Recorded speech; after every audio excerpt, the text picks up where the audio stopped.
Molly, thank you. Let's talk more about abortion politics tonight. Senior political analyst Brit Hume is here. Good evening, Brit. Hello, Brett.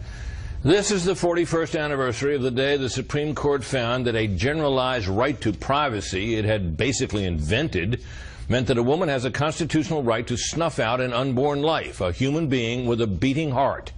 That's what a fetus as young as 6 weeks is. Small wonder these protesters still come every year to register their continuing objections. Some estimates are that as many as 55 million abortions, 55 million, have occurred since the court acted. In that time, science has given us an ever clearer picture of just how much of a baby a fetus is. At 20 weeks, we now know these tiny creatures can hear, even recognize a mother's voice. Their toenails are growing and their hearts beat loud enough to be heard by a stethoscope. The moral case for allowing such beings to be killed grows ever weaker, and its advocates resort to ever more absurd euphemisms to describe what they support. They're not really pro-abortion, they've long said. They're pro-choice. This isn't about killing unborn babies. It's about reproductive health. And the biggest chain of abortion clinics in the country refers to itself as Planned Parenthood.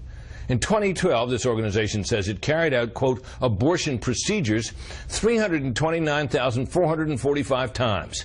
Whatever that number represents, it's not parenthood. These protesters here today understand that there is something deeply false and wrong about all this. They come each year to remind the rest of us.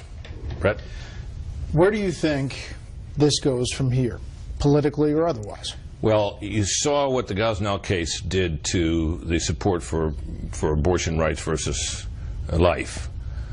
Abortion rate is down generally in this country. If science is able to determine that a fetus at a certain age, a certain stage, feels pain, or feels pain from nearly at the beginning, that would change everything. I think the support for abortion and abortion rights and for its legality would crumble. And I think that the political atmosphere around this issue would change almost overnight. So that's the place to look, to see what science tells us next. More on this with the panel as well. Brit, thank you. You bet.